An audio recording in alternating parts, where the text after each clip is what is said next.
వాడి వీడియోల వల్ల చెడిపోతున్నారు. ఎందుకంటే పచ్చి బూతులు తప్ప, చెత్త తప్ప ఏమైనా ఉందా అందులో ఇన్ఫర్మేషన్? అంత చెత్త బూతులు చెప్తూ అందరినీ ఒక రకమైన పిల్లలందరినీ చెడగొట్టే పనులు చేస్తూ బూతుల కోసం ఇంతమంది 2.5 మిలియన్ సబ్స్క్రైబర్స్ ఎలా వచ్చారంటే ఈ బూతుల వల్ల వచ్చారు. వీడు బూతు బాబు, వీడు ఈ బూతు బాబు గారి కోసం మనం అందరం చర్చ చేసుకోవడం అనేది నిజంగా మన దౌర్భాగ్యం అని చెప్పాలి. ఒక విధంగా ఇలాంటి వెధవ భారతదేశం గురించి మాట్లాడే హక్కు ఎక్కడుందండి వాడికి? వాడు అసలు భారతదేశంలో పుట్టి ఇక్కడే పెరిగి వంటవాడిగా ఎక్కడికో వెళ్ళి ఆ వంట చేసుకో, చక్కగా నీ ఇంటిని ఏదో నువ్వు శుభ్రంగా చక్కబెట్టుకో. అంతేగాని నువ్వు ఇష్టం వచ్చినట్టు బూతులు మాట్లాడి ఏదో మొదలు పెడితే పిచ్చి వేధవులందరూ కూడా వాడిని సబ్స్క్రైబ్ చేస్తే, పిచ్చోళ్ళందరూ కలిసి వాడిని పెద్దోడిని చేస్తే వాడు కోట్లు సంపాదిస్తూ భారతదేశం మీద వాడు ఈ రోజు ట్యాక్స్ కడుతూ మళ్ళీ మనకే మళ్ళీ నీతులు చెప్తున్నాడు. అంటే నువ్వు కడుతుంది ట్యాక్స్ భారతదేశానికి, నువ్వు సంపాదిస్తున్న డబ్బుకి. భారతదేశం ఏదైనా బాగు కోసం ఇవ్వట్లేదు, ఏదన్నా ఆర్మీకో దానికో దీనికో ఫండ్ ఇవ్వట్లేదు. నువ్వు నేను హిందువుని అని చెప్తున్నావు.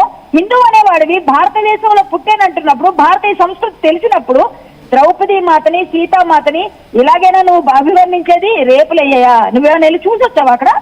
రావణాసురుడు ఏం చేశాడు, లేకపోతే ఆ ద్రౌపదికి అక్కడ రేప్ అయిందా లేదా అని, ద్రౌపది మాతకి ఏం జరిగిందని చూసొచ్చాడా?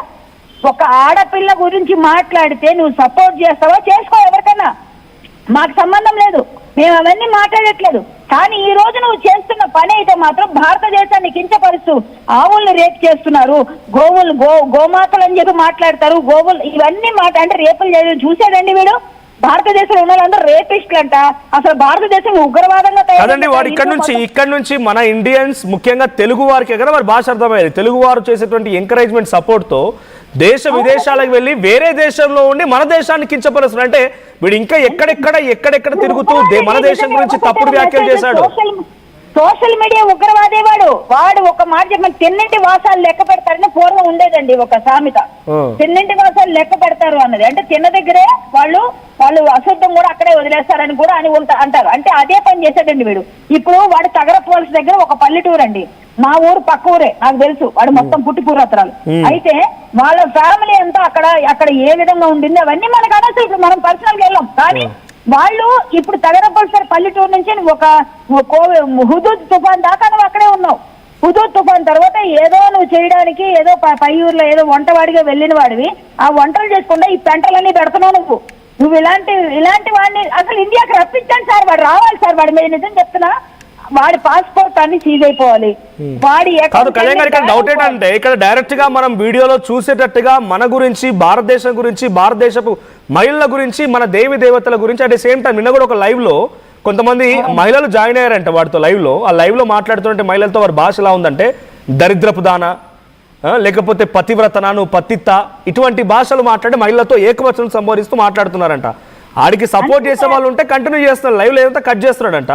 ఇలా మనకు తెలిసే ఇన్ని రకాలుగా చేస్తుంటే మనకు తెలియకుండా ఇన్ని దేశాలు తిరిగాడు కదా వాడు. ఆయా దేశాల్లో భారతదేశానికి వ్యతిరేకంగా అక్కడ ఆఫ్లైన్ లో ఎన్నిసార్లు ఎటువంటి తప్పుడు వ్యాఖ్యలు చేశాడు, ఎంతెంత మన పరువు తీశాడు. మరి సార్ మనకు కనిపించే వీడియోనే మనకు తెలుస్తుంది, కనిపించిన వీడియోలు కాకుండా ఆఫ్లైన్ లో వాడు మాట్లాడి చెత్తగా మాట్లాడుతున్నాడు, అది వేరే విషయం. కానీ వాడు మాట్లాడుతూ ఇప్పుడు 13-14 సంవత్సరాల పిల్లల్ని చెడగొడుతున్నాడు. ఎలా అంటే వాడు ఆటగాడు అని మాట్లాడుతూ 13 సంవత్సరాల పిల్లల్ని నేను 1000 రూపాయలు ఇచ్చి అనుభవించానని ఒక వీడియో చేశాడు సార్. చిన్న పిల్లని ఆడు ఇంకంతకన్నా వాడు అంత సంస్కారం ఉందని ఎలా అనుకుంటారు సార్? వాడి దగ్గర నుంచి ఎక్స్పెక్ట్ చేస్తామా సార్ అంతకన్నా సంస్కారం? వాడు అమ్మాయిని దరిద్రపు దానా అని అన్నారు అంటారు కదా, ఇంకా భయంకరంగా తిట్టగలడు వాడు. ఎందుకంటే ఇవాళ నేను వీడియో చేస్తే నా మీద కూడా తిడతాడు. నేను ప్రజల కోసం, దేశం కోసం, ధర్మం కోసం తిట్టించుకోవడానికి కూడా సిద్ధం సార్, తిట్టించుకోవడం కూడా సిద్ధమే. కానీ వాడిని వదలానండి, నేనైతే వదలా. ఎవరు వదులుతున్నా ఏం నాకు తెలియదు. కానీ కన్ఫర్మ్ గా చెప్తున్నా, వాడు మాత్రం పరమ రోగ్, పరమ వెధవ. ఇలాంటి వెధవల్ని మనం సపోర్ట్ చేయకూడదు. దయచేసి భారతీయులందరికీ నేను చేస్తున్న విజ్ఞప్తి ఒక్కటే, మన తెలుగు వాళ్ళే 2.5 మిలియన్ ఉన్నారంటే 2.5 మిలియన్ అందరూ తెలుగు వాళ్ళే. వాడు తెలుగులోనే ఏదైనా చేస్తాడు, వేరే భాషలో చేయట్లే కదా.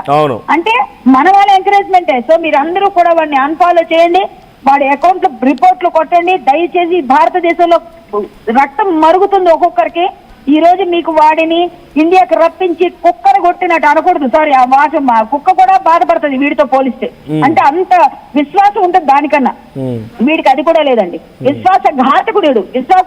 అంటే నేను ఆల్రెడీ నా బ్యాంక్ బ్యాలెన్స్ 6 కోట్ల రూపాయలు ఉంది, కానీ నా గురించి వ్యతిరేకంగా మాట్లాడే వాళ్ళు టమోటా, ఉల్లిపాయల కకృతిపడి వీడియోలు చేస్తున్నారు అని మీ సమ్మలేస్తున్నాడు. అవును సార్, ఎందుకుంటుంది సార్ 6 కోట్ల బ్యాలెన్స్ ఎందుకుండదు? మనం చూస్తున్న ప్రతి వ్యూ వాడికి పేపర్ వ్యూ లాగా వెళ్తుంది.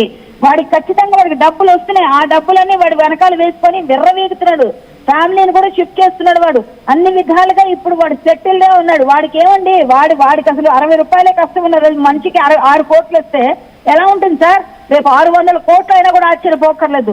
మన వాళ్ళు ఇస్తున్న వ్యూస్, మన వాళ్ళు చూస్తున్న, మీరందరూ దయ ఉంచి వాడిని అన్ఫాలో చేయండి, వాడికి రిపోర్ట్లు కొట్టండి, బ్లాక్ అవ్వాలి వాడి అకౌంట్స్. ఇదే నేను చెప్పే ఒక సందేశం అనుకోండి, ఒక అభ్యర్థన అనుకోండి, ఏమైనా అనుకోండి. ఒక ఆడపిల్లగా నా ఆవేదన. సీతామాతను అన్నవాడు, సీతామాత అంటే ఒకటి నేను 3 నెలలు జైల్లో పెట్టించాను సార్. నేను సీతామాత గురించి తప్పుగా మాట్లాడితే 3 నెలలు ఇప్పటికీ వాడు తిరుగుతున్నాడు. 3 నెలలు బయటికి రాకుండా చేశాం మేము. ఎందుకంటే సీతామాత మాకు ఆదర్శం.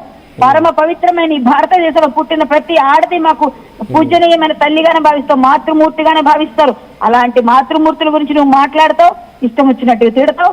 భారతదేశం అంత చెత్త దేశం అని లీగల్ యాక్షన్ కోసం మీరు కూడా కంప్లైంట్ చేస్తున్నారనేటువంటి వార్త వినిపించింది, నిజమేనా? అవునండి. నేను కంప్లైంట్ చేస్తున్నాను. వాడి మీద కంప్లైంట్ అయినాక నేను ఎఫ్ఐఆర్ తో కలిసి వస్తాను. మళ్ళీ ఖచ్చితంగా వాడిని వదలండి. ఎవరు వదిలేసినా నేను వాడిని వదలకూడదు కూడా. ఇలాంటి వ్యధవల్ని వదిలేస్తే ఇంకొక 10 మంది పుట్టుకొస్తారండి. వీడేమో గిఫ్ట్లు ఇస్తారు వాళ్ళకి వీళ్ళకి అన్ని ఫోన్లు చేసి, పాపం మంచివాళ్ళలాగా పోజులు కొడతా ఉంటాడు. ఏముండే 6 కోట్లు సంపాదించిన వల్ల 1 లక్ష రూపాయలు పోతే వాడికి ఏమీ కాదు చెప్తున్నా. అంటే వాడు ఎలాంటి వ్యధవ తయారయ్యాడంటే, భారతదేశంలోని ఎంత నా మాతృభూమి భారతీయులందరూ నా సహోదరులను చిన్నప్పుడు వాడు చదువుకోలేదేమో. వాడు చిన్నప్పుడు చదువు ఉంటే కదా, చదువు లేకపోయి ఉంటుంది నాకు తెలిసి. ఏదో చదువుకోకుండా అక్కడికి వెళ్ళి ఏదో వంటలు చేసుకొని బ్రతుకుతున్నాడు, ఏదో సంపాదించుకున్నాడు, ఆనందపడాలి. బూతులు మాట్లాడేవాడు సార్. బూతులు మాట్లాడితేనే వ్యూస్ సార్. మరీ ఘోరం. మంచి మాట చెప్తే ఎవరు వినరండి. కళ్యాణి గారు ఒక్కసారి హోల్డ్ ఉండండి. వెస్ట్ బెంగాల్ దగ్గర నుంచి ఒక కాలర్ ఉన్నారు. ఆయన ఆర్మీ బార్డర్ లో ఉన్నారంటే నరేంద్ర గారితో మాట్లాడతారు. నరేంద్ర గారు సార్ నమస్కారం సార్, మాట్లాడండి సార్. మన దౌర్భాగ్యం ఏంటంటే వాడు విదేశాల్లో ఉండి మన ఇండియాని తిడుతున్నాడు. అవును, మనం ఇక్కడ నుండి ఏం చేయలేకపోతున్నాం. మీరేమైనా చేయగలిగితే వాడిని రిటర్న్ తెప్పించగలరా? ఇండియాకి నేను రానంటున్నాడు.